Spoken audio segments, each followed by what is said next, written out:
right, I want everyone to focus on what we're about to cover right now. In fact, we're going to search this and put it on screen for you. Radioactive isotopes covered up in Texas water. Remember 2 weeks ago it came out in the Houston Chronicle, CBS News, that they were finding uranium in most Texas water supplies that isn't even in the groundwater, and that the feds had been covering it up with the state. Now, I pointed out that uranium is in the phosphate deposits where they're mining the sodium fluoride.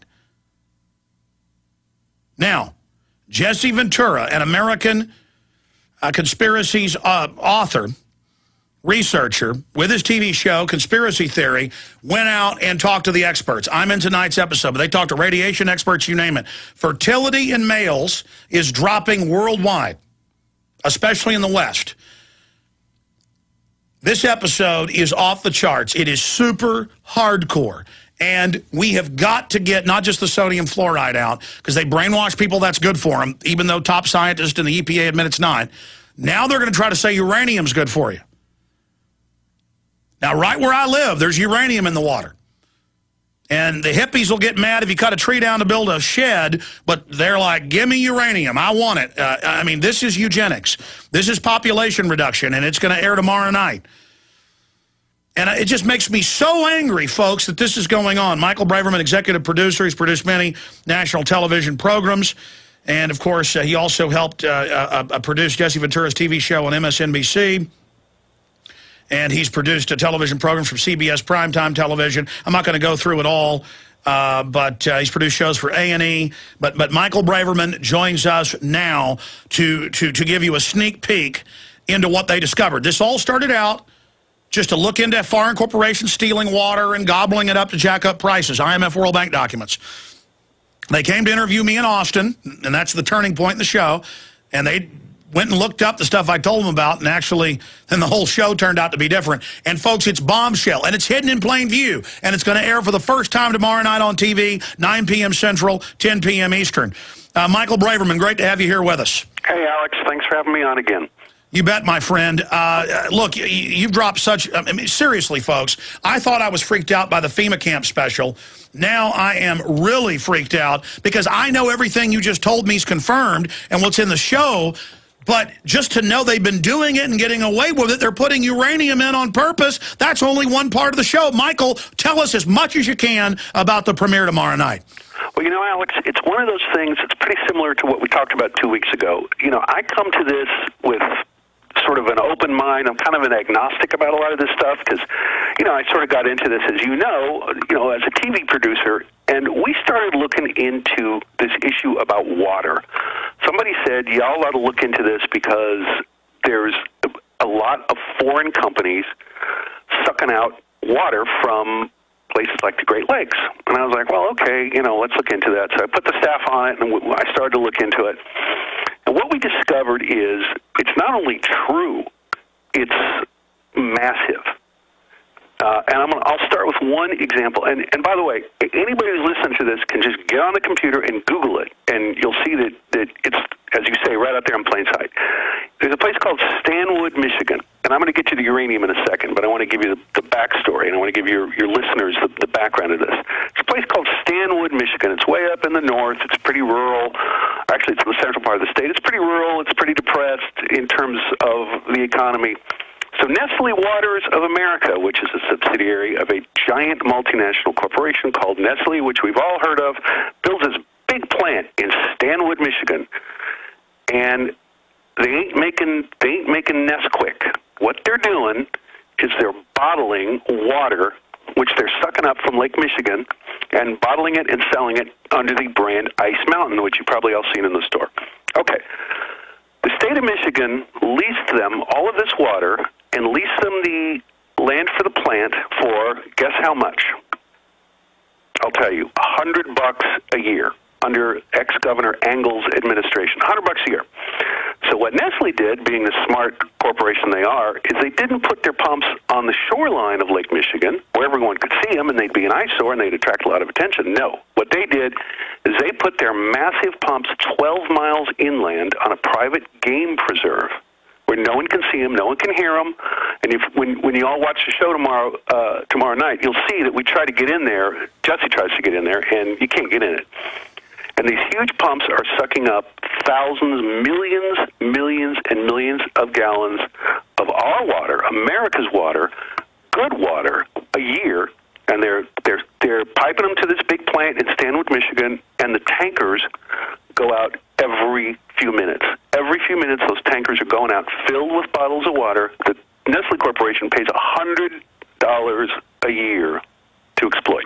Well, that's the way it always is. It's like the new Federal Reserve bailout, where MSNBC and everybody else gets secret federal money from taxpayers, and then we're not allowed to be told. I mean, that's why it's like Obama giving waivers to hundreds of mega businesses and not have to buy government-run insurance, but then the local hamburger place, they don't get the exemption. Nobody can compete against somebody like Nestle paying $100 a year for millions of gallons of water. No, you can't. And I mean, I pay hundreds a month for water. Sure. And their story is, well, we provide employment in an area that needed employment. All true. Yeah, I can't dispute that they do. A lot of people, a lot of locals got jobs. You know, there's jobs for truckers, there's jobs for everybody. But it shows how insiders play by a different set of rules. Oh, without a doubt, without a doubt. And this episode, which airs tomorrow night, and I'm going to pitch it here to everybody, 10 o'clock on True TV, this episode will blow your mind as it blew mine. Because as it develops, you see this thing unravel, and we unravel this conspiracy about water layer by layer by layer. And what you're going to hear is, as we start with this plant in Stanwood, Michigan, where, you know, all this stuff is being, you know, all this water is being taken, and then what you discover is there are three big multinationals all over the world, and what they're doing is they're privatizing water. They go into municipalities, they go into states, they go, hey, you guys are government, you guys are idiots, you don't know what you're doing, which is a pretty good argument to make. What we're going to do is we're going to take over your water supply, we're going to take over your municipal water system, and we're going to run it better, and we're going to pay you a royalty. And a bunch of cities and states go, cool, let's go. And then what you discover is, just like insiders all over the world, as you pointed out, Alex, suddenly the rules change. The price gets jacked up.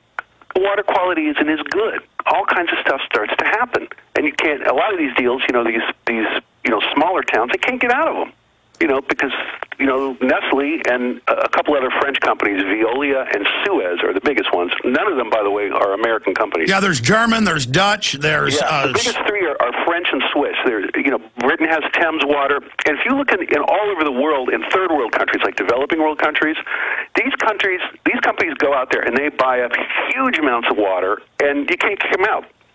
Now, here's what you got to realize: as we pull back the layers in this show, what you're going to find out is the big oil families, the big oil players, suddenly are getting into water. Water, we've all seen this headline, water is the new oil. And one of the primary families doing this are our friends, the Bushes. The Bushes have bought 98,000 acres. I want everyone to just picture that for a minute. 98,000 acres in South America. It's in an area actually that borders different countries. It's near Paraguay, and, you know, where Paraguay hits Brazil, you know, right there on the southern border of Brazil, the northern border of Paraguay. Why did they buy 98,000 acres? I'll tell you. Because it sits over the world's largest aquifer. Excuse me, the largest aquifer in the Western Hemisphere. Sorry, there's a larger one in Russia. And the biggest in the U.S. is under Texas, and that's where Boone Pickens has moved in. T. Boone, smart man that he is, figured something out. He figured, and by the way, we have this on the show. You see him on the show looking into the camera going, well, water's free, but not for long. I mean, it's right there. And again, everything I'm saying, anybody can get on Google, you know, point and click, and you can see what I'm talking about. And then they lobby all over the U.S. and Europe to ban you having your own well or collecting rainwater, just like their Food Safety Act shuts down you growing food at your own farm because they're creating artificial scarcity. Yes, I didn't realize there are laws to... You mean I can't sink my own well in a lot of places? Yes, and they're the ones lobbying for it. Oh, sure. They want to control... If you wanted to control a population, let's say you were a particular group of elites and you wanted to control a population, well, there's two ways that are the most efficient way to do it. You control the water and you control the food. That's pretty much the best way you can do it. You cannot live more than 2 weeks without water. You can't. Usually you will die within 3 or 4 days. If the human body is 15% dehydrated, or has a 15% water deficiency, to use a really accurate term, a 15% water deficiency will kill you within 24 hours. Yes. I mean, kill dead. So if you want to control a population, that's a pretty good way to do it. And T. Boone figured out that in Texas, if you own the land, you also own the water rights. So what T. Boone did, again, being the billionaire that he is he bought up a whole bunch of land, and on his ranch, he created a town. And a town gets to have its own water district. And guess who the citizens of the town are? T. Boone's employees. So what does he do? He sinks a lot of pumps in there, starts to suck out it's called the Ogallala Aquifer, which I'm sure a lot of people have heard of. Am I talking too fast? No, you're right on target. Okay, because I'm so lit up about this that it just makes me crazy that this stuff is happening. Anyway, in fact, I mean, talking to the crew, you guys have really been wound up about water, and you should be, because in your investigation, it's not just they're creating an oligopoly, not just creating artificial scarcity, not just running these scams, not just trying to keep us from getting our own water, but they're adding stuff to the water. Michael Braverman, stay there. Let's continue. This is riveting. This affects everybody. Our bodies are 75% water. Water is life.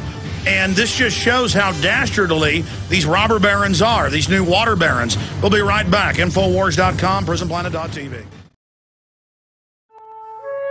All right, Michael Braverman is our guest. And you noticed it wasn't hype about the FEMA camp police state special. I mean, I saw the reviews online, the listeners, even mainstream, people on YouTube, they said, boy, Alex wasn't joking when he said this is groundbreaking. Confirming the FEMA camps, the secret police takeover plan, the deathbed confession last week of E. Howard Hunt on national TV, all the other big revelations, Lee Harvey Oswald's widow saying, look, my kids aren't safe if I talk to you. Bombshell stuff. Well, tomorrow night, 10 p.m. Eastern, 9 p.m. Central. Tell everybody you know to tune in. By the way, Michael, when are they going to air the police state special again? Because I know they usually air a previous episode at 8 p.m. Central right before the new one. That's when it should be on, although sometimes the network, sort of flips the schedule around, although I believe that it should be on at 9. But that's 9 Eastern. That's 9 Eastern. Right now, it is scheduled to air before the new episode. Yeah, and I urge everybody to take a look at that again on the rerun. It's an amazing episode because, as you know, Alex, we got in a lot of trouble for that episode because we shine the light on stuff that they don't want the light shined on. And I got to say, I want to give a shout-out to True TV. True TV has more courage than any network I've ever dealt with in my career because they have put this show on, as you know. And, we don't mess around. We shine the light on very controversial subjects, and we go right at it. And tomorrow night you're going to expose that the government's putting uranium in the water to sterilize us. I mean, folks, and what's incredible is you exposed the UN climate fraud, shot it months before, and then it aired right as ClimateGate came out. Yep. Now it's breaking in Texas news that they're covering up the uranium in the water right as you come out with it. But, just to interrupt, this is a short segment. Let's go over the bullet points that we're allowed to reveal here. Okay. Ventura reveals that foreign companies are stealing water from the Great Lakes. The Nestle Corporation stashes is 12 pumps miles away from the shoreline of Lake Michigan in a private game preserve where no one can see them. You'll finish up with Pickens here in a minute in Texas with his fake town up in the Panhandle. Great Lakes levels are dropping, and some streams and groundwater sources have already dried up. They're shipping it to... By the way, I'm just going to stop you. When you guys watch the show, when your listeners watch the show, you will see us, and we shoot a thing, and we got a local guy, and he goes, see that over there? We have a new name for that. That's called the dead stream. The dead stream, and that's because of this water pumping. So this is happening, I don't mean to interrupt, Alex, but this stuff is happening right now. It's right under our noses. And it's being shipped to China. I'm sorry? The show also shows these giant... tell them about the water bags. Oh, yeah. Well, here's another thing. There's a technology out there, and again, you all can Google this. It's called the Sprague bag. It's based on a guy named Larry Sprague who invented it. Basically, what they're going to do is they're going to make these giant floating water bladders.